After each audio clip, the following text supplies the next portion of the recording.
What's going on? Yeah. So, here are two guys from New Jersey, South Jersey. South Jersey. My name's Rhetty Wop. I'm Ando Fried. We're calling this the Dead End Podcast with Rhetty and Ando. Two guys from South Jersey talking about some sports. This is what we're about. I'm an Eagles fan. I'm a Giants fan, and we all know the Giants are better than the Eagles. We can all drop the charade. We could just leave it to what it is. Last I recall, the Eagles, swept out the Giants this year. 30, what was it? What was the score in the playoff game, huh? It was 38-7, but as I recall, you guys just lost the Super Bowl. So, we played this less amount of time. We had the same outcome. You guys could be NFC champs all you want. Same outcome. We got no rings. Good point. Nah, but we're just two sports fans bringing together some stuff about the stuff we love. And some opposition on some opinions. Obviously, some NFC East opposition. Oh, yeah. Definitely NFC East opposition. But I also think that we have different tastes on what we think is the future of the NFL, what we think has left, what we think the game is turning into. Definitely, and we're definitely adults here, so drink responsibly. Oh, absolutely. We're not sponsored by anybody, but shout out to Miller Lite. Shout out to Bud Light Limes. No, but for real, we definitely have some interesting takes on football where we definitely agree about a lot of things, truly, but then obviously disagree things. Yeah. Like for example, Justin Herbert, you're high on. I'm not high on. That's that. But at the same time, we kind of agree. Like Giants shouldn't sign Saquon. Yeah, absolutely. We'll get all into that. Yep. As it goes on. This is off the rip. This is the first time we're ever attempting this stuff. Take number one. Let's have that. Take number one. The Dead End. The Dead End boys. The Dead End boys. Hamilton, shout out. Shout out to H. All right, well. It's in the Super Bowl territory now. Yeah, that's the. So we talk it just happened. We talk reactions. We talk what are the takeaways from an Eagles fan. What are the takeaways from your Super Bowl? As an NFL fan, what are their takeaways from the Super Bowl?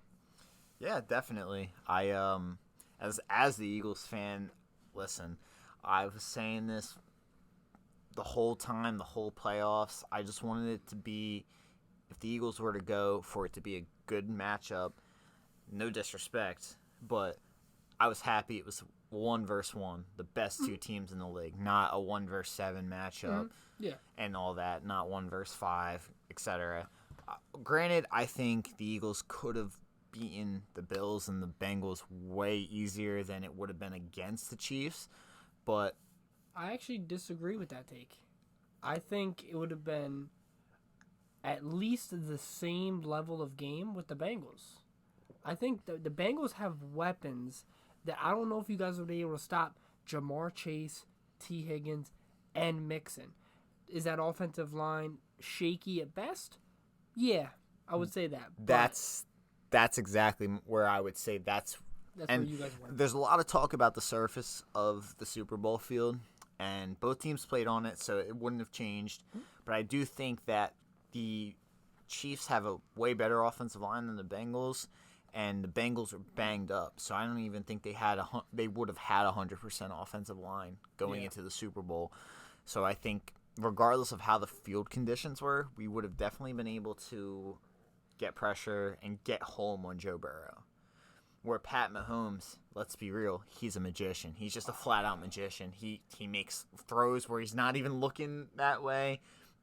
He's doing everything he's Houdini. I equate him to Tom Brady.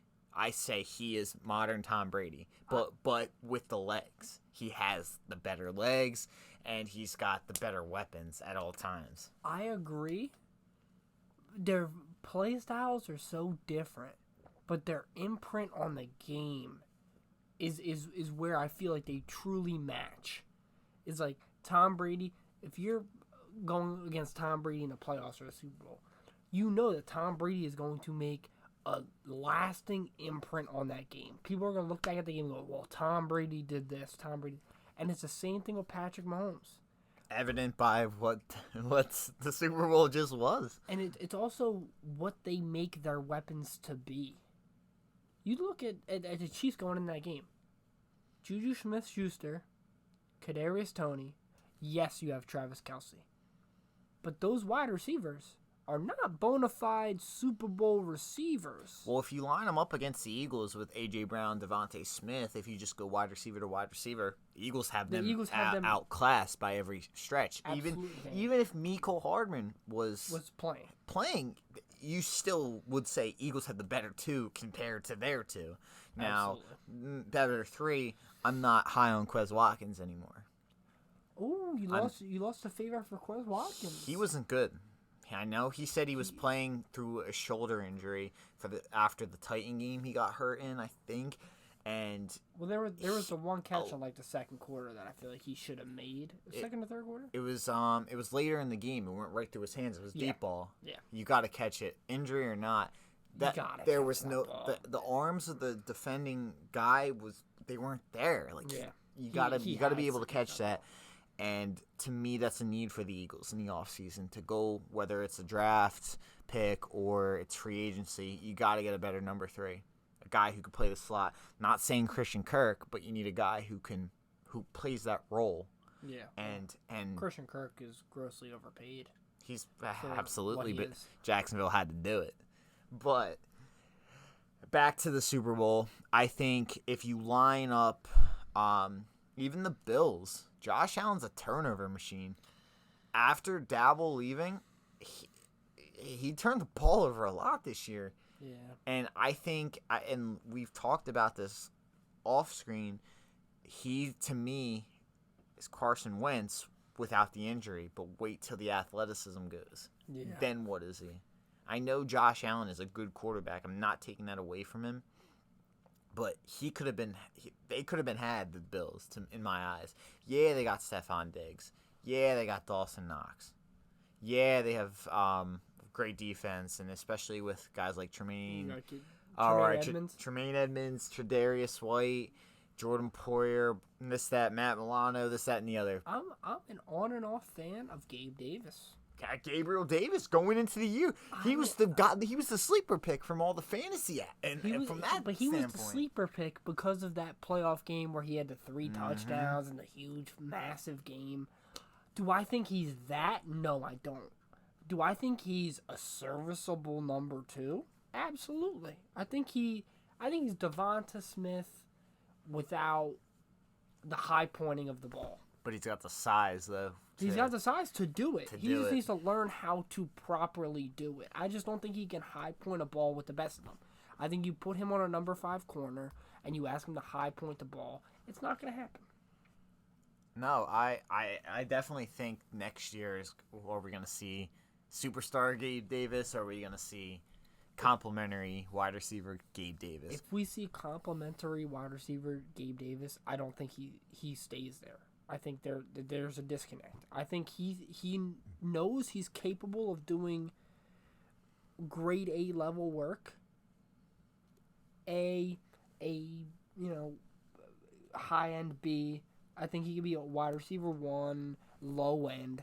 I think he will wide receiver 2, fairly high end. But do the Bills already have a bunch of money invested in Josh Allen? They're gonna have to get a running back this year. If they draft a running back, they can put contract talks off later. But if they get a guy like a Saquon, an Alexander Madison, a Tony Pollard, they're going to have to pay that dude. What about James Cook? I think every time I've seen him, he's done something wrong. And I feel bad for the guy because I actually really like him as a running back.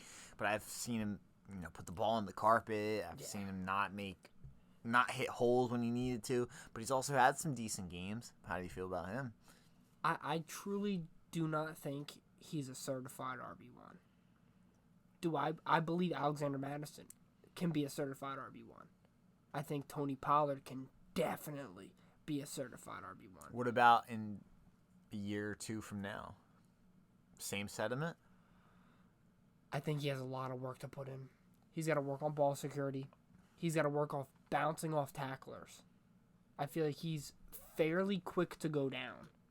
And maybe that's, he's worried about injury. Maybe he's worried about, but the guys like Dalvin Cook, the guys like Joe Mixon, even, the guys like Najee Harris, they bounce off tacklers. It's one guy's not going to take you down. It's going to take 2, 3, a swarm of tacklers to get you down. I don't know if James Cook has that. He's a fairly skinny running back by NFL standards. I don't think he's strong enough to fight through things that a guy like even Alexander Madison, who also is kind of undersized, can do. I think Alexander Madison learned behind Dalvin for as long as he did to learn how Dalvin's ability to bounce off guys. You throw your body in there, and what's going to happen when a guy's coming at you and you throw a little body into it? You're going to bounce off. If you stay limp and you let the guy bring you down, the guy's going to bring you down at the end of the day. No, that's I mean, you're right. Those are all good points about it. I think, and maybe it's because he's got the Cook last name and he's the brother of Dalvin Cook. Yeah. I think with the proper work, and especially in such a high-power offense, I think he doesn't have to be an all-pro, but he can definitely rush for 1,000 yards, and be better, which I think Devin Singletary had a good year this past year. Don't get me wrong, but I think he could be better than that. I think what they're missing is truly a 3-down back. Yeah, they've never had one, at least while Josh Allen has been there. You need a 3-down back in an offense like that, because you look at all these offenses that have 2-down backs and stuff like that. When you on 3rd down, what are you looking at? You're looking at the running back. Which running back's gonna come in? Is it one of your running backs? Like I'll say the Chiefs for argument purposes. Do you see Isaiah Pacheco come in, or do you see Jerick McKinnon come in? Because you see Jerick McKinnon come in, you kind of, not necessarily completely, but you think, oh, maybe pass. You think you see Isaiah Pacheco come in, and you think, oh, well, they can do just about anything with this kid. Well, they definitely addressed that with Nyheim Hines. Yeah. They did. But can't remiss that. They did bring him in, but I, again, not a Buffalo fan, so I didn't watch their games closely. But to me, I would think, but it plays to your point, though. Like, if you bring in Nyheim Hines, you're going, oh, it's a passing down, they're going to pass. Yeah. Like, it's not going to be a run with Nyheim Hines. As much as Nyheim Hines is a bona fide player, and he's good in his own right, he's not that tier. And I'm going to say something super controversial, and if anybody that's a San Francisco 49ers fan watches, they're not going to like this. Buffalo, to me, is exactly what San Fran was if Brock Purdy was healthy, a team that could be had. Nothing, especially with how the Eagles ran their offense this year, told me that they can't do it against them, evidenced by the beatdown of San Francisco in the championship game, because we can talk all we want about them playing on Josh Johnson, a career journeyman. We can talk about that. But they gave up 31 points.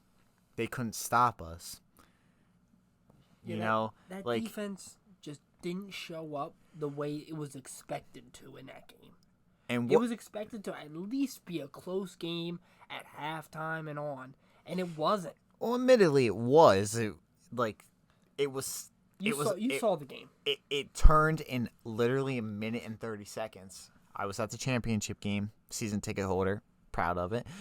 I was at the championship game, and it was close until it wasn't. You know what I mean? Like, yeah. It was a close game, and then we got the ball. We took I don't know if it was 7-something minute drive all the way down the field. Got 7, took the lead. It was 14-7. Josh Johnson fumbles, we get the ball, score again before half, 21-7, then the game's pretty much over. But if you're watching that game, it wasn't a close game. We all know who the better team on that field was from the fucking kickoff. Yeah, and that's the side of it that I wish I could have had to see what it was like seeing it when you're not there. Yeah. But the fallout from the Niners, man, it like such. I'm not gonna say this. I am gonna say it. I hate to say it. Such a loser move from the players to the fan base. Like, I'm active on Eagles social media. All I got spammed with after that game up into the Super Bowl, and even after we lost, was 49er fans. How this was robbed from them. We suck, blah, blah, blah, blah, blah. Well, guess what? That's what happens when you don't activate Jimmy Garoppolo on a do-or-die week. You know what I mean? But the fallout from it was, yeah, you guys might have lost your quarterback, but you were this great defense. Mm-hmm. The Eagles kind of took apart this great defense, and we're not I think the large sentiment was they didn't have Brock Purdy, so that's why we won. But no one's remembering we put up 31 against their big bad defense, and I was saying this the whole time leading up to that game. Who have they played down the stretch? Nobody, and they gave up points. The only team that gave them a challenge, truly, was Seattle and the Raiders. Mm-hmm. And the Raiders gave you a challenge. And the Raiders with Jarrett Stidham damn near beat them. Yeah. You know, so I said this.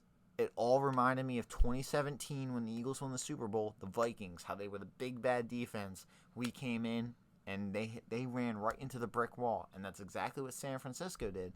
And that's what, if we played the Bills, I share that. We could have went toe-to-toe with them, and I think we would have stopped Josh Allen. He would have made a mistake. I think with the Cincinnati Bengals, yeah, their defense was good. I don't think Joe Burrow would have had a good game. I think we would have actually gotten to him and sacked him, because he's not the Pat Mahomes who does it, makes magic out of nothing. Unfortunately, we played Pat Mahomes, and what, as an Eagles fan, pisses me off is a lot of people dismissed that part of the Chiefs. A lot of our fans are, and I get it, you're an Eagles fan, so you're happy, you're here in the Super Bowl, you think you could beat the Chiefs. That's fine, but you got to be level-headed in a way, and that's when the Chiefs won. I was like, oh man, here comes the boogeyman, because Pat Mahomes, he doesn't have to have a good roster, and this is why I say he's like Tom Brady. He doesn't have to have Tyreek Hill. No. He doesn't have to have Travis Kelce.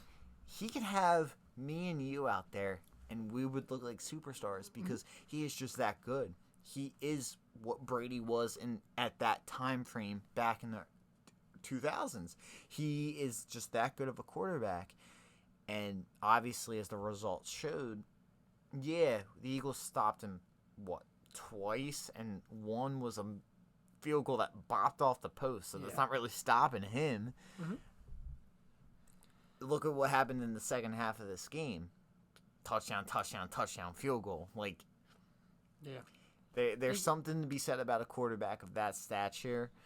And Pat Mahomes, I'm sorry, you want to say who's better? He is the flat-out top quarterback in the league, and it's not a competition. And truly, I believe he will be the top-tier quarterback in the NFL for the next 10 years. Easily. Especially with quarterback lifespans. No issue. But he's doing this with no weapons. Yes, you can say Kadarius Toney. I'm a Giants fan, so obviously I'm biased toward Kadarius Toney. Kadarius Toney's healthy once every 18 weeks. So, whatever. But you have Juju Smith-Schuster. You have Kadarius Toney. Yes, you have Travis Kelce, who's, I think, at this point now with 2 rings, Hall of Famer, flat out Hall of Famer, now vying for, and puts himself in the top 5 ever. He's putting himself in Tony Gonzalez range, flat out. I mean, by the time he hangs it up, he might be the best tight end to ever play. And let's be real, Travis Kelce is you ever draft a tight end and use him properly, Mhm. he is a wide receiver. He's a blocker. Mhm. He's whatever you need him to be as a tight end. He's that extra weapon. You can line up 4 wide receivers. Then there's Travis Kelce. Yeah. And you got to double him. Mhm. Not the wide receivers. Him. You know, walking into a game, if you're playing against Travis Kelce, you can't put a linebacker on him. That's not nearly enough. You got to bring down a safety. You got to add a slot corner to it. You got to give him go because he's faster than you expect. He's way stronger than you expect, and he's a good route runner. On top of hey, we walk out there with a 4 wide receiver set and Travis Kelce on the inside. We can still run the ball. I'm sorry, but Creed Humphrey's a dog. We can walk out there and we can make this shit happen. Yeah, and that leads us right into the first half. So the first half of the Super Bowl, Jalen Hurts. I know I'm biased. I'm an Eagles fan. I'm a dick on that game. I'm a day one Jalen Hurts supporter. But Jalen Hurts proved, I think, if he needed to prove it at all to anyone, that he is that guy. He proved it to me about a little shorter than halfway through the season. Because my whole thing with Jalen Hurts was he can't push the ball down the field. He can't be accurate and push the ball down the field. He missed a lot of receivers deep last year. And I was like, well, why is this happening? This year, he came out and did it in situations where I'm like, I don't think he can make that throw. But he did. And you know what's funny about last year? What? He did make those throws accurately. The problem was our receivers would run out of bounds, and then they would come back and play and catch the ball, and then that's a flag. I think that's the Eagles fan perspective. That's the Eagles fan who goes to the game that sees it. I think there was times down the field. Absolutely, he would miss. Where he would have to push it 50 yards on the field, and he would completely miss by 5, 6, 7 yards. And what I'll say with that is, and this will wind us back a second, he has a better deep ball than Carson Wentz. Because every time Carson Wentz threw a deep ball as an Eagles quarterback, it would be an overthrow. Or you'd be like, he's got it, but he's just missing. And that's not from a after the fact, not liking Carson Wentz perspective. That's just, I've seen it. I go to the games. I witness it. And he would just miss the guys where you'd be like, especially 2017, maybe not 2017, but 2018, 2019, where he'd throw the ball up. We brought Alshon Jeffrey in for a reason, to go get those balls. He would miss them. I think to me, Jalen Hurts is a better deep ball because he just gets it at the right spot at the right time. To me, the Allens, the Burrows, the Mahomes, they whiz the ball. That's fine. You don't have to whiz a ball to be a good quarterback. Jalen Hurts can get it up there, get it in the air, get it down the field and just put it in the right spot. Yeah. And to me, this year, and maybe it's because of A.J. Brown, the acquisition of A.J. Brown. It's a big part. But they were able to make that work a lot more. But we also have Devontae Smith, who was doing the same things. Even Quez Watkins had his moments. Miles Sanders had a couple moments. You know how I feel about Devonta Smith. I will forever be mad that you guys traded up with Dallas, and Dallas decided, hey, fuck the Giants. We're just going to let them have this. And why did we not draft Micah Parsons when they literally backed away from us and said, have at whatever you want that's on the board? I'll tell you exactly why. David Gettleman. Yeah, David Gettleman was an issue. I had been telling you for years that David Gettleman just needs to get the fuck away from this franchise to allow us to be the team we need to be. Did David Gettleman do some good things in his time there? Yes, he did. But he made a lot of mistakes. You can never negate the mistakes he made. Do I think the Fields trade was good? For us letting the Bears trade up and get Fields. That was a great trade. I think it was a great trade. Thibodeau. But we drafted Kadarius Toney. Kadarius Toney, a bona fide college wide receiver star, has the talent to be a guy, clearly is somewhat of a guy at Kansas City. But I just don't think he's the type of wide receiver the New York Giants needed. They need a bigger body that can go up and get the ball. As an Eagles fan, that was the best draft pick. Yeah, I mean, I sat there and was like, thank God. Thank God. I would have traded out of that pick too. If I was the Giants, like, what are you looking at on that board that you're like, I need this pick right now to draft Kadarius Toney? Kadarius Toney's the type of guy that you hit him in the flat and you let him make his own play. But for a team that doesn't have a bona fide receiver, yes, you still had paid Galladay all this money to be the man that he currently is, which, believe me, I was a big supporter of that deal. Do I think that deal turned out to be terrible for the New York Giants? Absolutely, I do. He's shown that he's not willing to put in the work. And you need a guy, especially if you're paying him that handsomely, that needs to be able to put in that work. Can't be a joke. Can't be out there catching, 6 balls a year and making an astronomical amount of money. Was I happy when they drafted Galladay, when they traded for Galladay? Absolutely. Because I was like, oh, Galladay's going to be this guy. Galladay is going to be the guy he was in Detroit. And he showed up and said, nope, I'm not going to be that guy. I got my money. I'm good. I'm going to sit back and chill. Which he made an $18 million catch this year, and that was about it. But that catch. Oh, as a Giants fan, it showed you what Kenny Galladay could be if he cared enough. Yeah. And it's evident he doesn't care. I don't know why he came to our franchise to go, hey, I don't give a fuck about any of you guys. Fuck this team. He got his bag. Yeah, well, I wish I was getting a bag like that to just not do shit. If we could wind it back, though, to Kadarius Toney, and I know hindsight's always... Like, you can always look back and say, oh, what we could have done. But seriously, Kadarius Toney at 20, I remember saying, like, that was a pick kind of, not out of left field, but, like, that's not the, you had better options on the board. As a Giants fan, I will say, it reminded me of the J.J. Arcega-Whiteside pick.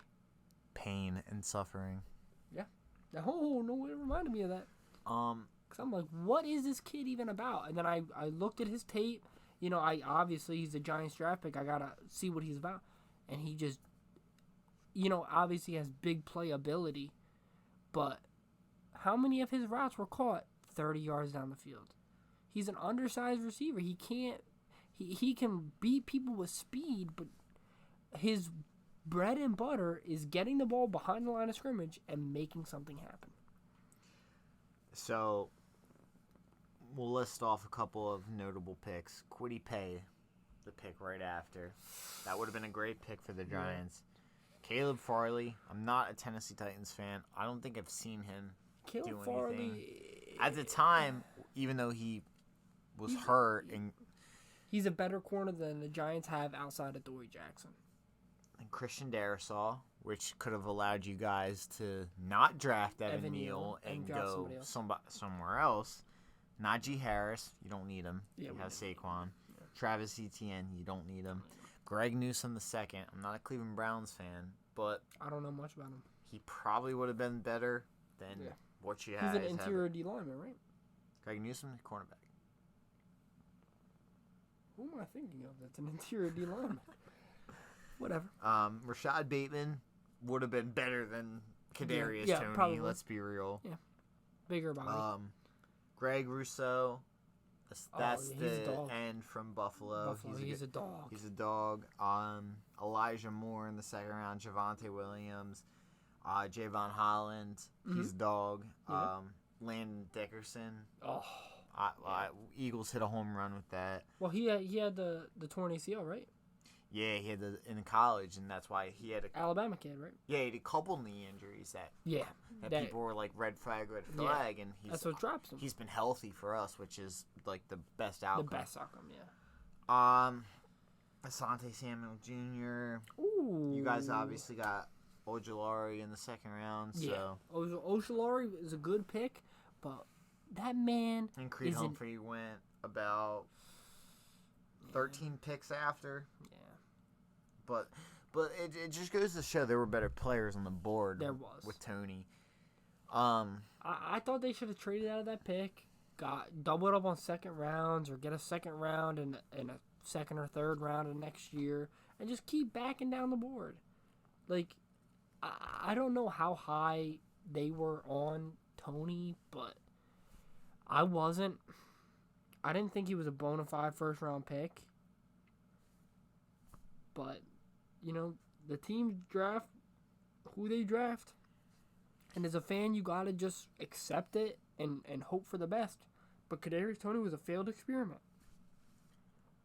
Yeah, especially, you know, a year after the second season of his career, and he's gone, and he's got a ring, and it's not with the team that drafted him. I gotta be honest. As much as I hate the Eagles, and I wanted the Chiefs to win that, part of me is mad that Kadarius Toney got a ring. I would be mad too. I don't feel like he deserves it. Like, yes, you scored a touchdown in the did. bowl, cool, but like, nah, you don't deserve that. How many games did you sit out injured for the New York Giants for you to just walk in and be like, oh, well, you know, I did a little bit. How many games did he play for the Chiefs? 4?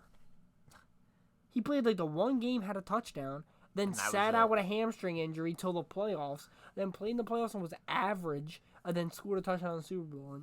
And like, yeah, there's guys like Melvin Gordon. There's guys that walk in and just go, I'm not even a part of this, really. But I'm just going to hang on and get a ring.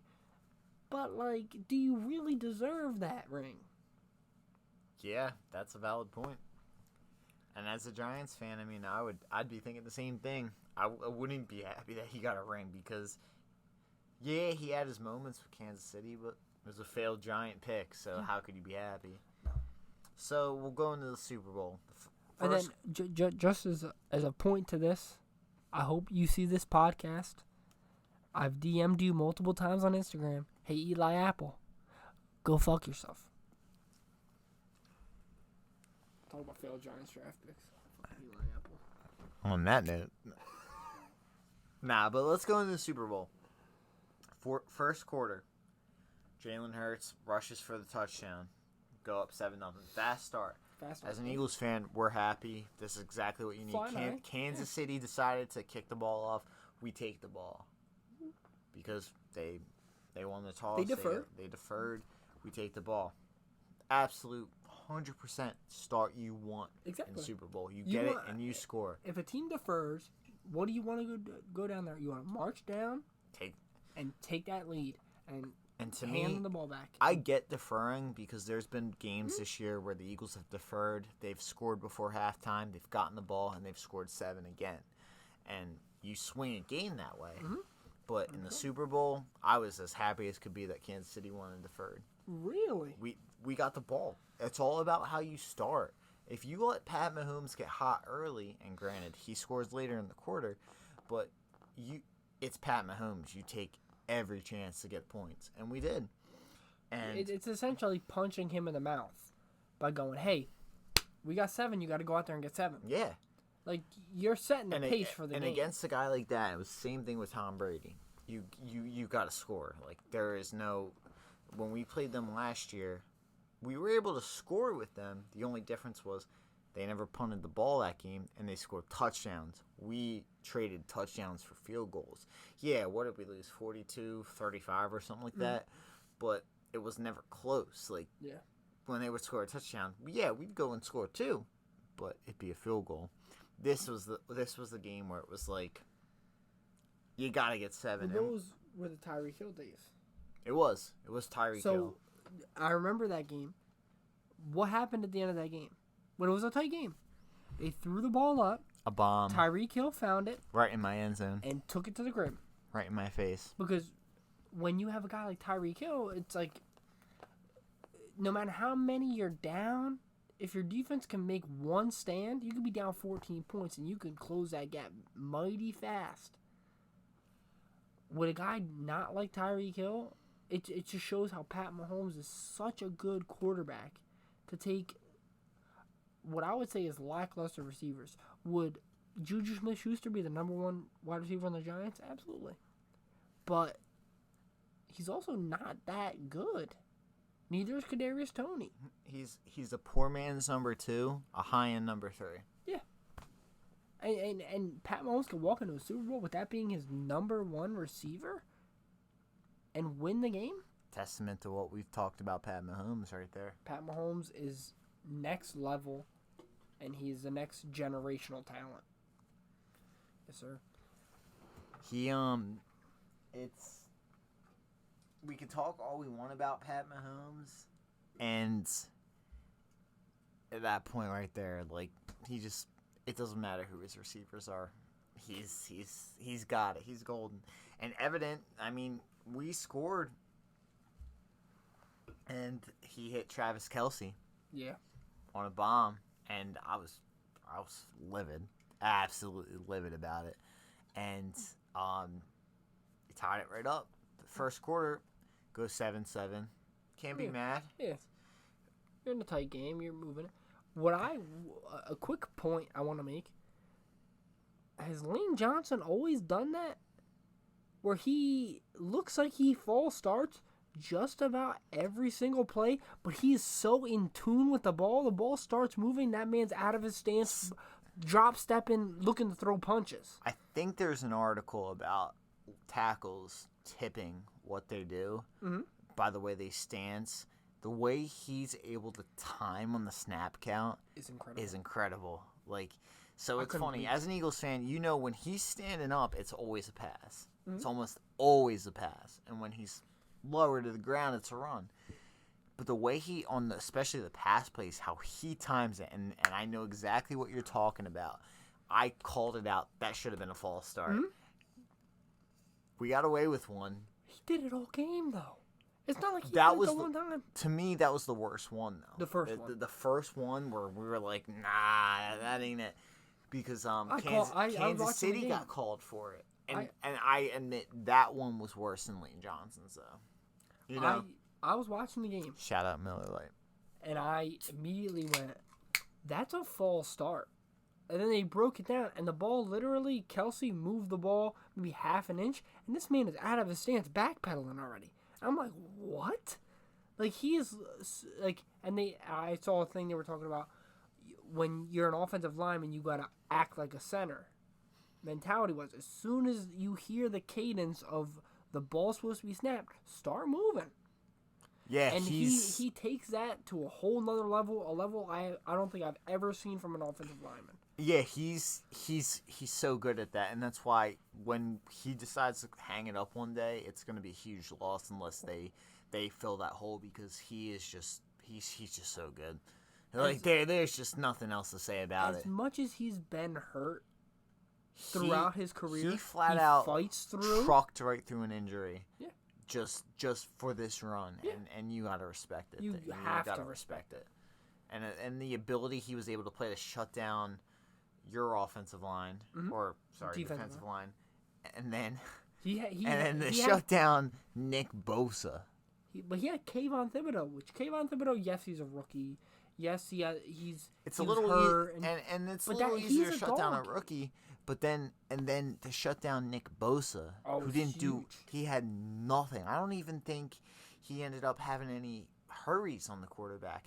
Like, he played at such a high level, and I don't think Jalen Hurts gets sacked once, maybe that game, 2 sacks. I thought he played at such a high level that allowed us to make this run, and then in the Super Bowl, he did his job with his injury, and it's hard to even look at him and say a bad thing. Oh, you no, know? yeah. It's he was one of those spots that you say, man, if we run it back, you need him at the helm.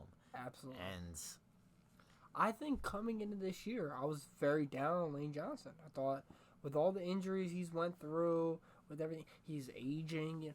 I thought this is going to be the first year that you see Lane Johnson not be Lane Johnson. And boy, was I wrong. Like, he, bona fide right tackle. And then you have Mailata on the left side. having bona fide tackles like that gives nothing but confidence to Jalen Hurts to be like, hey, on the outside, I'm not really going to get beat. I got to worry about the inside. Oh, hey, if I roll out to my right, I know Lane Johnson will cut the angle off and not let that end get out to me. And I want to say, I think the Eagles have done two things. Maybe not. One of them is not for this year, but two things that are going to shape the future of the NFL. One, guys like Jordan Mailata. Oh, yeah. European guys, Australian guys who are physical specimens. That, and this is a testament to offensive line coach Jeff Stoutland. Thank God we're keeping him around. Taking guys like this as a late draft pick and developing them into what they are. And then a second thing, quarterback sneaks. The Eagles have absolutely... The greatest quarterback sneak that has ever graced the NFL. Eagles have changed the NFL with this. The Oh, fact. 100%. Every team is going to be doing that. You see how low... And not a hate on Jason Kelsey. He's old. How does he get that low? That man's face mask is a foot off the ground, and he be driving them legs. And Jalen Hurts, obviously, is a stacked man. He's got some big legs. Shout out New Heights podcast, especially the one with their father. Yeah. Shout out. That's exactly why he's doing what he's doing. It's just an incredible, for his age to be moving the way he moves is incredible. And that's a jersey you're going to have to put in the rafters. No question. That's a jersey I would buy. I've made some mistakes buying jerseys. Travis Fulgham, for example. I have a lot of jerseys I regret. Jason Kelsey is one of those legacy jerseys you buy. Even if you're a casual fan, that's the guy you're buying. Yeah. He is the glue, and if he runs it back, granted, as an Eagles fan, we drafted his replacement. He flat out drafted his replacement. They asked him, They consulted him. He was part of the scouting. Cam Jurgens, he is that next all-pro center, in my opinion. He played so well in his limited spots this year. He's going to be that guy. But Jason Kelsey, he's the glue. You talk about Lane Johnson, Jordan Mailata, Landon Dickerson, Isaac Seumalo. That line, it all starts with Jason Kelsey. Our running game this year, we broke a record for rushing touchdowns in the season. Did you really? I think so. Or we have at least a franchise record. 39 rushing touchdowns. Crazy. That's nuts. You don't see that. Absolutely. We had two guys that were 10 plus, Miles and Jalen Hurts. Mm-hmm. It all starts with the line, and let's be real, any NFL fan knows the Eagles have a great offensive line, but it all starts there. And it all starts with Kelsey and out. Especially how tenured he is, how much of a veteran he is. He behind the scenes, he's coaching that entire offensive line. Almost entirely himself. Obviously, the offensive line coach is a part of it. The offensive coordinators are part of it. But at the end of the day, what are those young players doing? They're looking at their vet. And who's probably every single one of their vets? Jason Kelsey. Absolutely. He just moves in a way that you can't hate. No, and he's... The day he hangs it up is going to be a sad day. Sad day as an Eagles fan. Oh, a happy day as a Giants fan, may I add. Because I'm going to be excited for whoever takes this spot. Because they're never going to fill them line, shoes. Right? Yeah, any crack in the line, I will take. If it has to be Dexter Lawrence getting the quarterback every play, cool. That's what it is. But it's he and when we're talking about the quarterback sneaks and we're talking about the runs, it's very apparent, and it showed up in the Super Bowl, especially with Jalen Hurts and when he took off. So we move on to the second quarter. So we're at 7-7. 7-7 after the first. Jalen Hurts does a bomb to A.J. Brown. Yeah.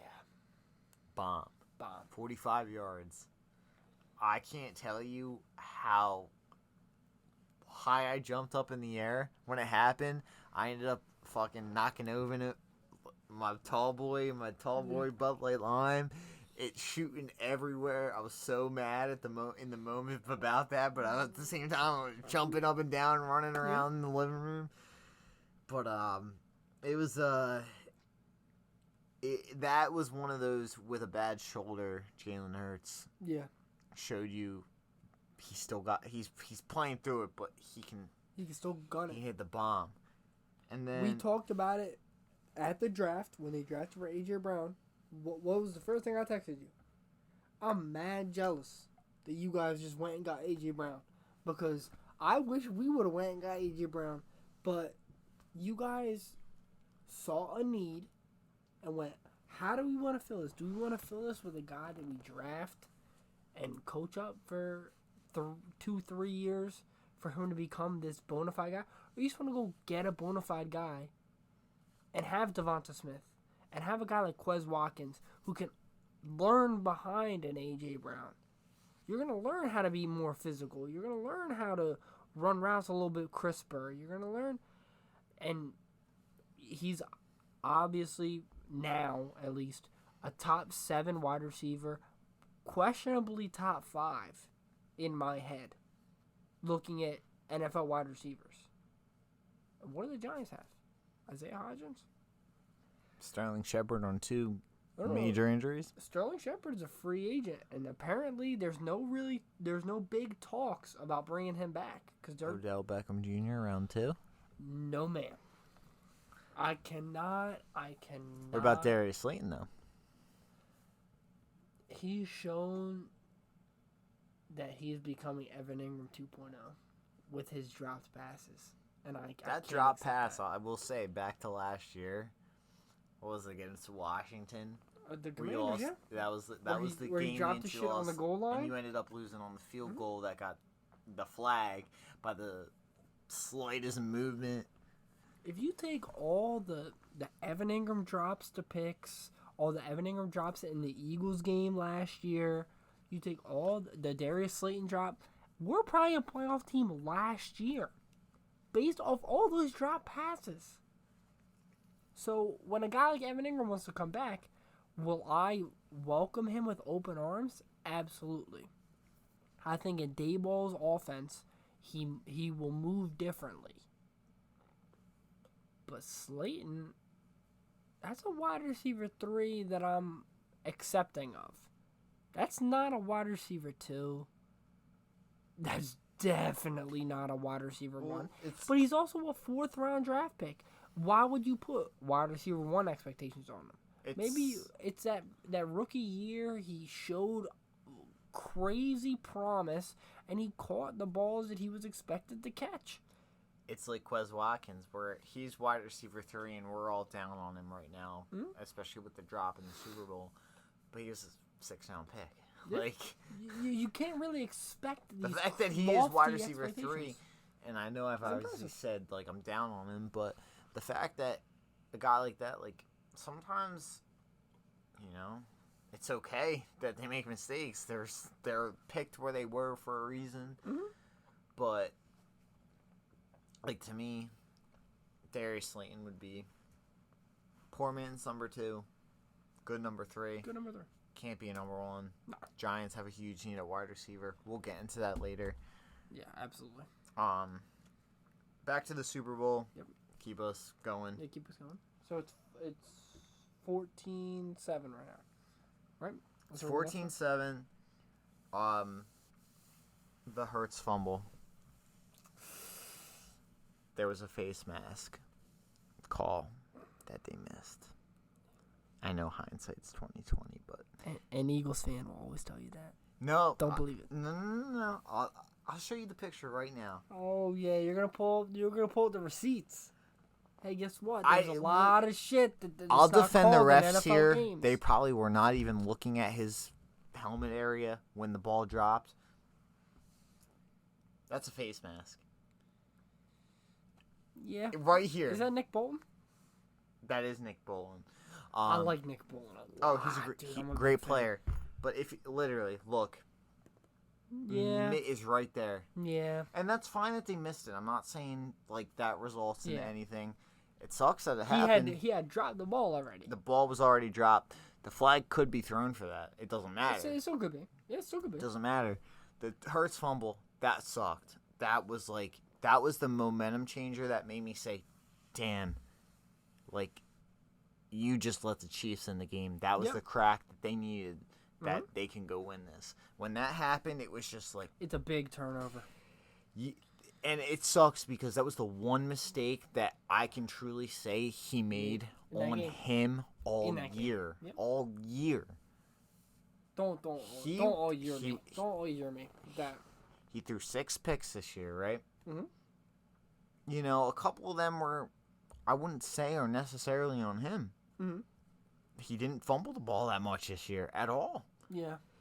That was the first one where I said that was genuinely on him, where and I know he was transferring the ball over and he took the eyes off the ball drop. That's the first turnover all season I can say was truly on him. There's no I can't even say, oh, it was this person's fault. There's no ifs, ands, or buts. Like the picks you could say on other people, you know, whatever. Like wrong route. Jacksonville, for example. Drop. It's a hurricane. He's throwing the ball, bounces up in the air off hands, turns into a pick. I cannot necessarily blame him for that. That was the first one. Looking back on it, you see a face mask sucks, but that was the play that I said, oh no, like, they're in now. Yeah. They got their turnover. All I said was, Mahomes has to make the mistake once, you win the game. He makes that one mistake, you win. He didn't make that mistake. Yeah. Jalen Hurts did. He played an all-time game against probably any other team. He probably wins Super Bowl MVP. You can't. You know? For me, you can't look at that pick he threw in the Super Bowl and say that that's not partially his fault. At least partially his fault. Who? Jalen Hurts threw the pick in the... No, he didn't throw a pick in the Super Bowl. It's just a fumble. Mahomes threw the pick in the Super Bowl? No, it's just the one fumble. What the fuck am I thinking about? Where there was a pick. Shout out Miller White. Nah, no. The only turnover in the Super Bowl was the fumble. The other on Kansas City side was they hit it was the missed field goal that hit off the post. That hit off the post. That's not a Harrison Butker miss. Like, I don't know how Fun he fact, did that. I was sitting there. I've done this twice all season. It was against Eagles, Arizona. I sat there looking at the TV, waving my arms like this, and he missed it. And then I sat there doing it for Harrison Butker, and he did it again. Me and Maddie chest bump. And that's when the beer spilled and it went everywhere. Yeah. But the Hurts fumble sucked. Like, that was the crack that Kansas City needed to get into the game. We got the ball back. Hurts got his second rushing touchdown of the game, 3rd overall, right before half. Yeah. And then we stopped Pat Mahomes the one time. We were only able to get a field goal out of it. I think that was that bizarre sequence. Was that the one he came out of the game for the injury? No. I think I might be thinking something else. I thought that was before the half, though. It was before half. Was that the bizarre play that no, it was where the refs ruled Devontae Smith's catch incomplete. It was the bomb. We ended up settling for 3. But that's a second. I know for a fact second, but I think it was the 3rd time that he's done that.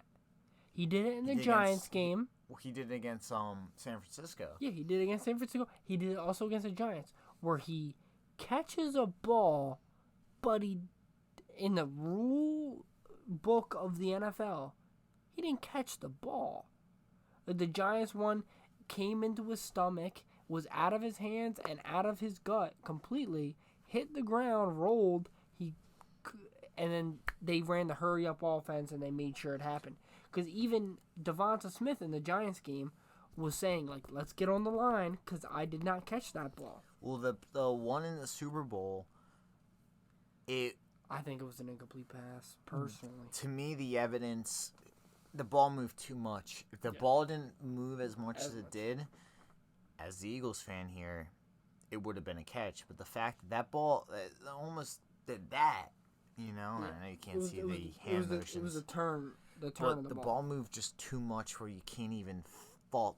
You can't even be like, oh, the ref screwed us. No, like, the ball moved. if the ball didn't move, I would be like, yeah. if they still ruled that incomplete, I'd be like, there's not enough evidence. You watch that replay and you tell me there's enough. But the ball moved too much. They were able to do that. We ended up settling for 3. It's 24-14. That's when I call you. I'm calling you personally. I'm calling you because I did the same thing in the 2018 Super Bowl. Mm-hmm. And against New England, I was on the phone with a friend. I was like, I got to keep the tradition up. Called you. Yeah. But I didn't feel good. I kept saying, here he comes. Here he comes, here he comes, here comes Pat Mahomes. And what did he do? He fucking Showed came. the fuck up. And I was sitting, you called me. I'm sitting at my parents' house, drinking some beers, hanging with, I had my son with me, and I'm like sitting there thinking, they have too much of a lead for me to be comfortable with, hoping you guys lose. Obviously, I'm a Giants fan. You could be up 28-3, just like Tom Brady, and lose the game with Pat Mahomes. And that's a credit I will give you as an Eagles fan, as like a true purebred fucking Eagles fan. You refuse to let any kind of lead fault the fact that you, in the back of your mind, are like, they could blow this shit very easily. Like, shit could happen, and that leads not no more.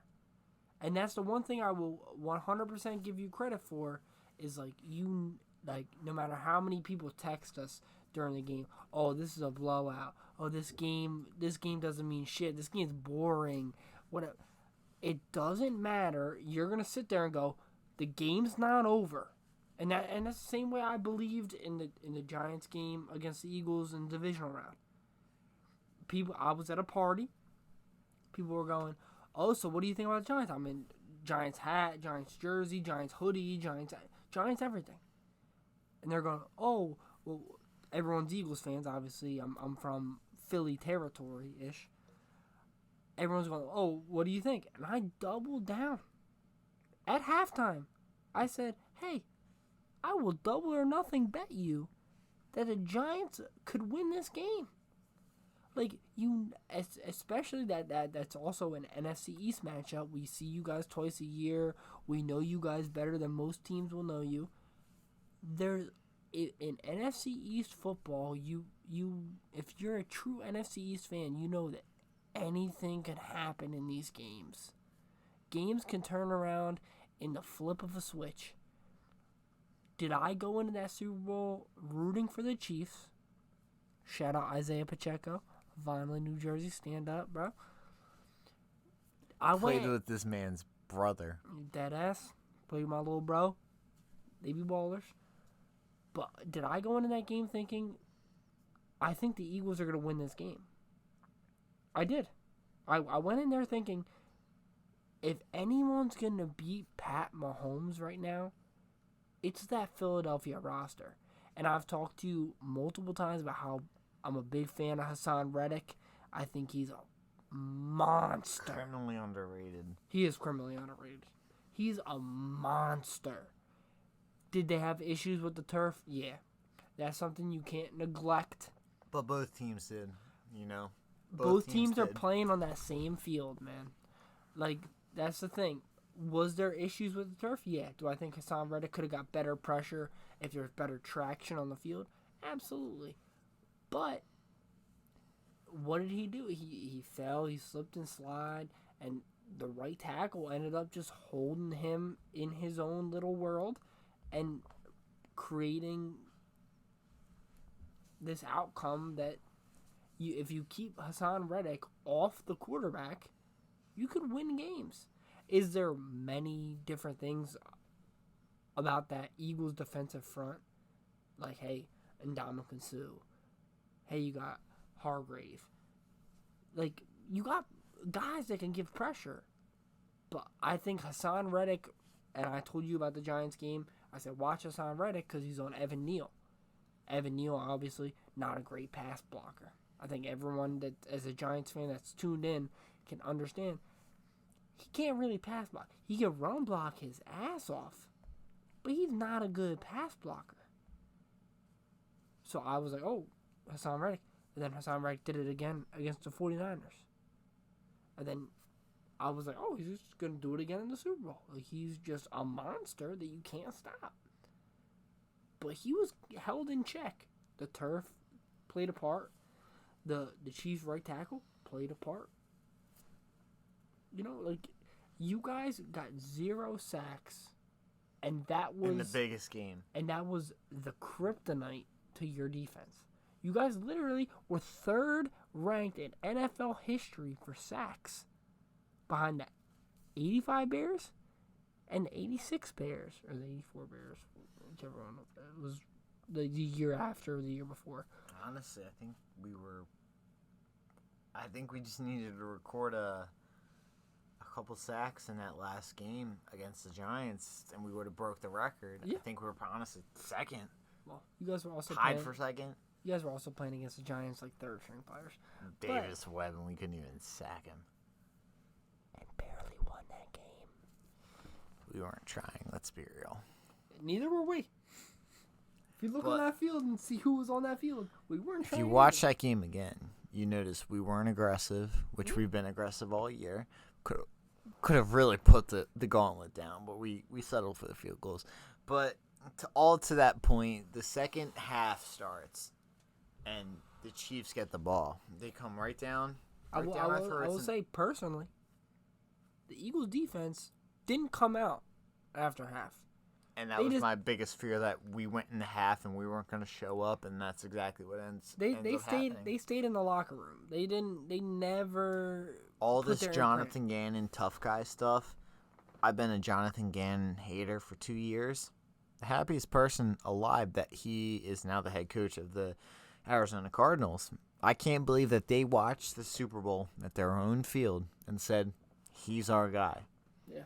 Exactly. Yeah, you could say he only gave up 31 points. He had no answers for Pat Mahomes. He had no answers for anything in the middle of the field, which, if you're an Eagles fan, you know, was left wide open. Guys like Juju Smith-Schuster, Travis Kelce, this, that, and the other thrived in it. Pat Mahomes was able to run for big first downs. If you're going to leave the middle of the field open, you have to know that Travis Kelce, the best pass catcher on that team, is going to eat all over you. Because what are they going to see? They're going to see the middle of the field open on like 2, 3, 4 plays and go, hey, Travis, just go up, run an 8-yard dig, and just sit there. That and with the movement of Pat Mahomes getting in and out of the pocket and all, they're going to find you all day. And that's the thing about Pat Mahomes is if you're even a centimeter open, the man's going to throw the ball where it needs to fucking be. And let's be real. Juju Smith-Schuster's competent. Their running backs are competent. Pat Mahomes is Pat Mahomes. They take those open spaces. Mm-hmm. And that's kind of, in the second half, what you saw was, hitting those spots. Yeah. And they came out. They had a nice drive to start the third quarter. They scored. We got the ball back. We settled for a field goal. And in a game like that, you have to be damn near perfect. Yeah. Damn near perfect. You can't trade at 7 for 3. And we did. That field goal was on the false start? Or was it not on the false start? I think it was. Because it was like the 3rd and 11 that you guys were facing, and then you guys false started and made it a 3rd and 16.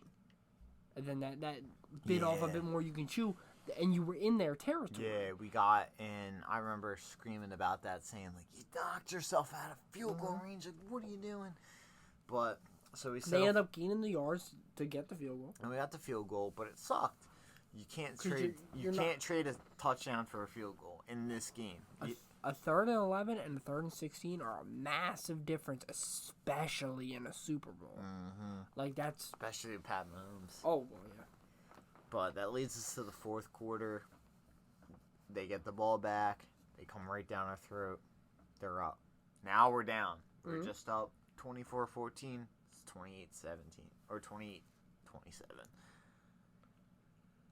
And then we punt, which that was killer. People are saying we should have went for it. You can't. Part of me is like, you cannot go for it 4th and 2 in your own on your own side of the field. You cannot do it. Obviously, we go for it. That was when Kadarius Toney had the monster punt return. Our special teams showed up. Please, if anybody from the Eagles listens, please fire Michael Clay, please. Because our special teams has been a problem. A problem. I will say, as much as I hate Kadarius Toney for what he did to the Giants, when he caught that punt and got out of that 4-man scramble, which should have never happened. Never. But not saying Pat Mahomes doesn't drive them down the field, but the fact is, look at the past Eagles season. If you watch game tape of every play, every time the Eagles special teams were out there, it was a problem. He hit the open field after that 4-man scramble. He got out of that, backed out of it, and hit the right side of the field. I went, go KT, go KT. I don't want you to score, but go. It would have been better if you just got in. Go. And I'm like, yo, just put the pedal to the metal. And then you also have to give credit on that drive to Jerick McKinnon sitting down at the 1-yard line. That touchdown just pisses me off because we were just so not even in the realm. But what I did, the fact that he gets wide open going out to the sideline, there is not a single person there. What I have seen, how stupid can you be? What I have seen though on tape was that was a big thing. Was when you do that jet motion against the Eagles, it's a switch off, especially predominantly in man coverage. But it's a switch off. The corner comes across and then looks to the safety and goes, "This is your John." But they did the jet motion and then literally snap the ball. And that safety can't come down to play man coverage on him yet. And that corner has already given off man coverage. So it's a free open in the flat that you can hit him, and it's a walk into the end zone. And that's the flaw with Jonathan Gannon. He was exposed in the Super Bowl, but it's, as a true Eagles fan, I've been saying this for 2 years. Mm-hmm. 2 years. The players this past season made him the head coach he is now. Yeah. It's not his scheming.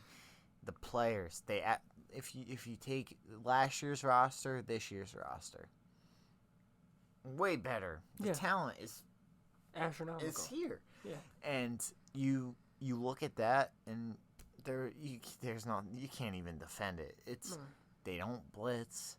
He let the line rush the 4-man front. The only difference is the talent was better. Hassan Reddick, for example. Guys like Linval Joseph, Ndamukong, Jordan Davis, second year of Milton Williams. Fletcher Cox had a resurgence year. Javon Hargrave had a career year. Josh Sweat had a career year. Brandon Graham had, arguably in my eyes, comeback player of the year. Mm-hmm. They all had great years. None of that has to do with what Jonathan Gannon. He's stuck with his stubborn zone. Sometimes you can't play zone like that. That's why in the Super Bowl, middle of the field's open. The receivers are open. There's no one around, et cetera, et cetera. And when... We all know who should have been comeback player of the year. It's Saquon motherfucking Barkley. I think Brandon Graham truly has a spot for that. I mean, he blew his Achilles out the previous year. Came back and played at a high level. But at the same time, you are right. Saquon had off that ACL. He returned. Oh, he became the player he was his rookie year. Mm-hmm. He showed those flashes of I will always run back to, what was it, week 3 or 4. They ran a right side screen for Saquon Barkley. What did he do? He backed up, kind of like Kadarius Toney did on the punt return. Backed up, switched the whole side of the field, and ended up gaining 13, 14 yards. His vision was back. I was questionable, and me and you have talked about this multiple times. After the ACL, that year he came back and played, he wasn't nearly as patient. He didn't seem that he just wanted to hit the hole immediately. This year he brought back that patience, which that's the big thing I was hoping at Saquon, was he bring back the patience to sit behind the line of scrimmage and be like, you know what? Let me wait a minute. Let me let blocks develop. When he came back from the ACL, he just was blitzing holes. And you're like, man, you're not, no one will ever do it as great as Le'Veon Bell did it in the patience.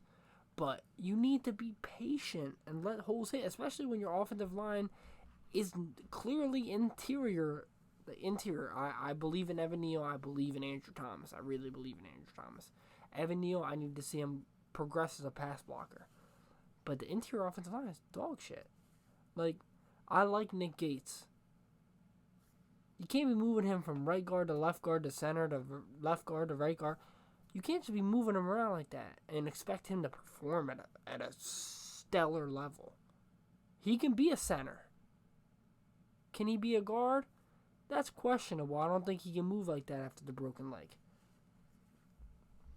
But you need to be patient when your offensive line is just not that good. Is it hard to be patient because you're like, maybe this hole completely collapses? Yeah, but you have to let your offensive line do their work. If you're sitting back there and you get hit for a 2-yard loss, is that going to show up on your stat sheet? Yeah. But are the fans of the game, the people that watch the game, going to look at that and go, oh, well, the interior offensive line collapsed? Yes. Like, you got to make what you can, but also don't be too greedy by hitting this hole that didn't develop properly when you could have waited 2-3 seconds and let that hole develop and hit it for double the gain, triple the gain.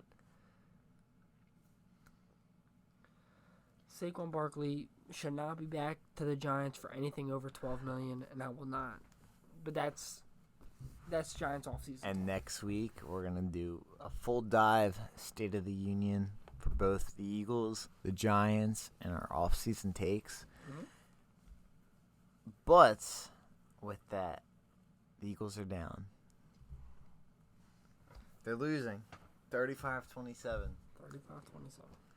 9 minutes left in the game. Eagles take a drive. This was huge. To me, they were huddling up. They were using a little too much clock. And we'll get into the ending. They get the ball back. They take a drive. They hit a nice shot to A.J. Brown. Mm-hmm. Gets him down. Hurts rushes in. That's number 4 for the day. All-time performance in the Super Bowl. 3 rushing touchdowns, a passing touchdown, 4 total touchdowns. He showed you exactly why, if it wasn't Pat Mahomes this year, number 2 in the MVP would have been him. 100%. Admittedly, Pat Mahomes had the numbers. He also wasn't hurt. Had a career year. He had a great year. Already. Jalen Hurts should not have been the MVP. Pat Mahomes just had a flat-out better year statistically. Mm-hmm. Even if you account for Jalen Hurts' rushing stats. But in my eyes, Jalen Hurts means more to me and the Eagles than Pat Mahomes means to them. But I'm not a Chiefs fan. As an Eagles fan, to me, Jalen Hurts, without him, evidenced by Gardner Minshew's performance, as when he came in after Hurts got hurt, they couldn't do anything. Chad Henne, when he came in for his limited role, the offense moved, the ball moved. Didn't matter against Jacksonville. You know what I mean? So I think that's just the fact that Andy Reid is the best head coach in football. Agreed. Like, if you can make a team move with Pat Mahomes and no weapons, move the way they move, you can put Chad Henne in there and they can move the same way with the limited weapons they truly have. Your running back. Your number 1 running back, Isaiah Pacheco. Shout out Vineland. Shout out the game. But late round pick. He's a 7th round pick. And you make him look the way he looks. Like, that's system, man. Like, that truly is system.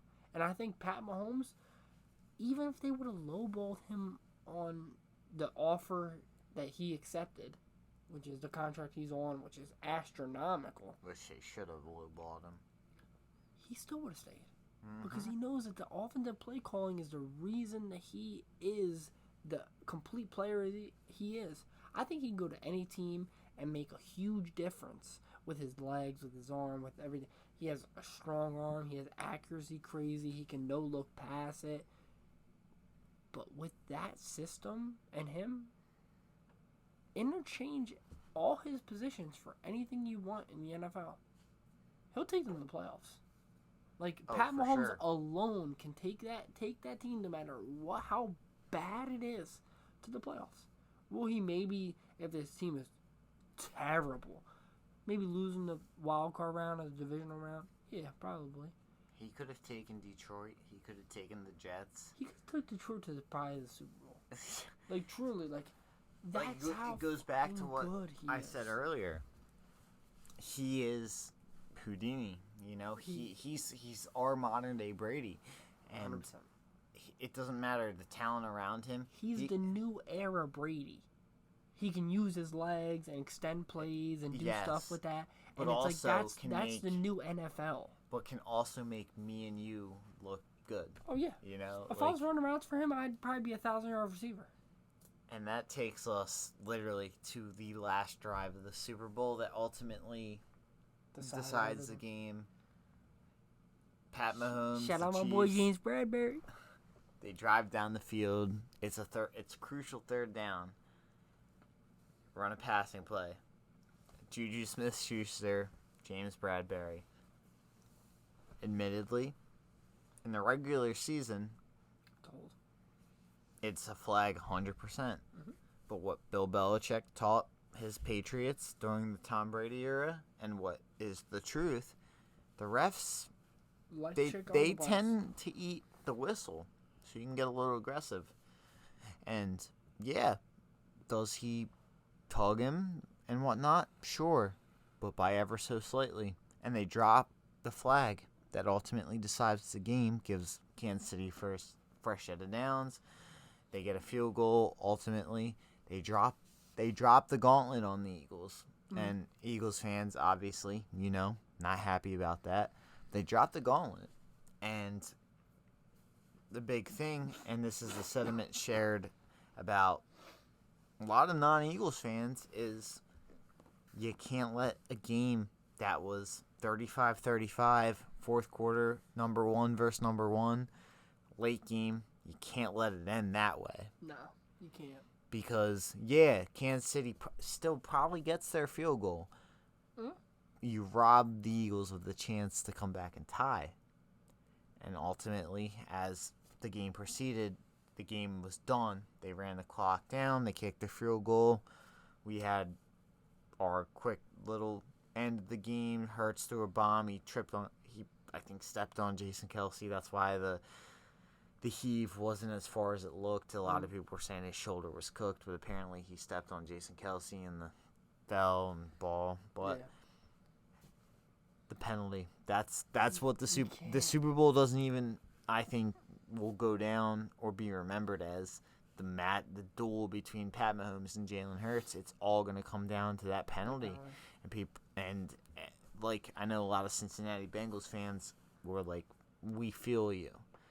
And admittedly, that penalty that Cincinnati, Logan Wilson, had against the Rams was worse than what James Bradbury did. Absolutely. And I'm not saying we got robbed, because ultimately the defense didn't play well enough to win. But in a game that was the two top teams and tied, end a game, that obviously Kansas City hits their field goal, and they probably still would, but you cannot let that happen from an NFL standpoint. The fact that so many people are up in arms, you can't let that happen. You have the top people out there, the top podcasters, the top Pat McAfee. Yeah. But you got people. You have everybody you could possibly have out there saying you cannot let this happen. You cannot. And they did. There's a stat Carl Sheffers is like 16-7. Now I guess 17-7 when he is reffing a Kansas City game. Yeah. 6-8 now, 6-9 reffing an Eagles game. You can't tell me if there is ever an argument for any of that stuff. You can't tell me there wasn't some type of agenda for that. Yeah. And it sucks because like you I would have liked, even as like, obviously I don't like the Eagles. Obviously I wanted the Chiefs to win. Like a chance to see what happens. I wanted to see what Jalen Hurts can Jalen Hurts go and take the team down and win the game. With that defense knowing that we can't let them get anything. It's not bend or don't break. It's don't bend at all. I would have loved to see Jalen Hurts take that ball with 1:30 and no time. And see what he can do. No timeouts? Or do they use their timeouts after the penalty? I think Honestly, we can't had. remember. I think we used all of our timeouts, so we had none. You had none. I don't know. You had none Either left. way, we had But no time left. 1:30. You know you got to run hurry up. You know you got to try to get out of bounds. I would have loved to see Jalen Hurts, A.J. Brown, and Devonta Smith try to take them down the field. Absolutely, and like we'll never know now. And like I'm not saying that the Eagles got robbed of the Super Bowl. They definitely didn't because they were up 10 points. They have the second largest choke job. And you know, like going into halftime, like ultimately your defense didn't show up in the second half, and it sucks. But at the end of the day, we don't know what could have happened. Even if the Eagles go down and tie it up, then we have an overtime matchup. That's the best outcome as an NFL standpoint. Overtime matchup in the Super Bowl. The best two teams best of the best. And see what happens, and we get robbed of that. And ultimately, I'm not saying we didn't lose. We lost. We deserved to lose. We didn't play well defensively, but that flag, we're going to be talking about that for months and months and months and months. Not even months and months and months. Years and years. Yeah. There's going to be next year's Super Bowl. There's going to be a talk about, oh, well, this is a great Super Bowl, but the Eagles-Chiefs Super Bowl, if that wasn't a flag. Or if that flag happens to the team that ends up losing, everyone's going to look back on this one. Or if there's a flag that wasn't dropped, and people are going to say, well, it was dropped here. Why wasn't it dropped there? And it puts. I truly feel for the NFL refs because you have to run that shit on the fly, and you got to throw your flag or not throw your flag. At the end of the day, yes, if you do throw your flag on that play, you're going to have a meeting of refs and go, why'd you throw that flag? Oh, well, this and that. That has to be a conversation between all the refs on the field. Of going, hey, was that truly a flag? I don't know. The NFL refs can throw a flag and then go, oh, there's no penalty on the play. Yeah, and I think what stings about it is that it came so late, the flag. Like, the play happened, and then the flag comes out. And you have Kansas City throwing up in arms about it. And I've seen so many years of quarterbacks bitching and complaining, throwing their arms up in the air to try to get a call. And that was just that was the icing on top of it, But ultimately, that was the end of the Super Bowl. The Eagles lose, the Chiefs win. The Chiefs have now won 2 Super Bowls in the Pat Mahomes era. Eagles lost, they got there. As an Eagles fan, can't be mad with the year. Ultimately, you don't win, and a lot of people are going to be like, if you don't win, it's a failure every year. For me, the team went 9. Part of that belief for you guys. The team went 9-8 this past season, or the season prior, and they went 14-3. That was a franchise record in wins, granted with an extra game. Franchise record in wins. Also should have lost multiple games this regular season, but we're not going to talk about that. The Jacksonville Your quarterback. Game you guys lost. The Lions game you guys should have lost. But no. Yes, I truly believe that. Jalen Hurts lost 1 game this year. He played at an MVP level before the shoulder injury, and even after in the playoffs. Oh no, he played astronomically better than I expected him to play this year. And as an Eagles fan, that's all we can hope for. we'll obviously get more into that next week with the draft. Absolutely. But draft talk, off-season talk, Eagles, Giants, State of the Unions. But we had a great year. You can't really the outcome. Yeah, we didn't win, but I'm sorry. There is the 1% that thought the Eagles could go do it all, but 99% of the fans didn't, and that's okay to admit. I was one of them. As a diehard, I was like, just win 10 games this year, get in and see what happens. Yeah. That's my benchmark that I told everyone. 10 games is what gets you in the playoffs. You win 10 games, you win double-digit games this year, go do it. Go win a playoff game. And not only did we do that, we won against a Giants team who, and as an Eagles fan, thought we could beat them. But that was the most scared I was in the playoffs. The 49ers, best defense. But it's an and NFC you go and beat East matchup in the playoffs. We've NFC, seen you exactly. guys NFC. twice already. We've seen everything you guys have to hold, and you guys pulled shit out of the bag that I didn't expect you guys to pull. Yeah, NFC East matchup in the playoffs. NFC matchups are always close. The Niners game, I was like, let's see this great team that the 49ers are. And obviously we won. And Jalen Hurts showed up. He did his thing. And to me, the season's not a loss because all the talk all offseason last year, Jalen Hurts isn't the guy. He isn't the guy. This, that, the other. Nick Sirianni, blah, blah, blah. Well, you just solved your problems. You have your quarterback. Back up the Brinks truck to his crib and give him all the money that you could possibly give him. Jalen, please do it. Throw us a bone. Jalen, please, next year come out and be dog shit. Like, that's what I want from you. That's what Dimes is going to do. No. You guys are going to give $55 million a year, and he's going to walk in and be like, oh, I don't even care about you guys anymore. And just start throwing picks. Nah, one thing I've always said is all the kid's done is improve. He's had everything thrown at him, getting benched for Tua, all that stuff, and all he's done, being doubted in the draft. Oh, teams will want you. What about being a running back? And sticking to his gun saying, I'm a quarterback.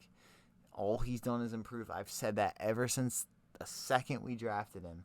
He's a fighter. That was a great pick. I was literally one of probably the 13 fans out there that was happy we drafted Jalen Hurts. And I was a Carson Wentz homer. And the fact that we drafted him, he's had his time to develop, and all of a sudden now he's up here when he was down here. Yeah, absolutely. Nah. I as a Giants fan will say he made tremendous strides this year, and I'm afraid if he makes strides even close to that, and he will going into next year. He will, because he's going to improve even more. That team is going to be fucking dangerous for the next 2 years, maybe 3. You're going to lose Kelsey at some point. You're going to lose Lane at some point. But can Jalen Hurts keep that team a cohesive unit? Can he be the leader that the next guy up, hey, you got to go out there and fight. You got to go out there and give it everything you have to be that guy, to show up in a Super Bowl, in a playoff matchup, whatever it is. You got to go out there and fight for your right to be on this field. Hashtag shout out BC Boys. Shout out BC Boys. No, I absolutely agree. And I think next week on episode 2, yes, sir, the Dead End Boys, we'll get a little more into this. But ultimately, shout out to the Chiefs. Shout out to Big Red. You guys did it again. Big Red got his revenge. I can't even be mad. If we were losing to anyone else, I'd be mad. But we lost to Andy Reid, who, admittedly, I've said this since the day we fired him. He needed to be fired to become the coach he was now. Mm-hmm. But I think he's also cemented himself. As one of the best head coaches of all time. I'd say arguably best coach of all time arguably. Now. Yeah. He's definitely like top 3. Like, yeah, bro, he goes from franchise to franchise and just makes that shit fucking up. The Chiefs, when he went to the Chiefs, He'd be best coach of all time if he won it with the Eagles and then went to the Chiefs and won it. He went to the Chiefs. They won right away. a super talented roster. And right away. They had a good defense. Granted, they had a lackluster offense. They choked against Indianapolis his first year, but I remember that specifically because the Eagles played the Saints in the playoffs. First year, Chip Kelly. They had the Chiefs-Colts game, and they choked, and all the Eagles fans outside of the stadium were cheering. I'll never forget that. But no, Andy Reid, shout out to him. You know, they earned it. It was the best first best. Can't be upset. But we have a lot of fun to talk about in the upcoming weeks. Off season, free agency, the draft, the aftermath. We have but very much so to talk about. All I gotta say is thank everybody who takes their time to listen. Yes, sir. I'm Rhetty Wop. Ando Fried. This is the Dead End Boys, and you know, it's a great time talking about the Super Bowl that ultimately was an Eagles win, but nah. Thank God it wasn't an Eagles win. I would have never lived it down.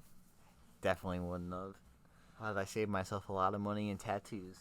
Yes, sir. But thank you guys again for listening. We'll see you guys next week.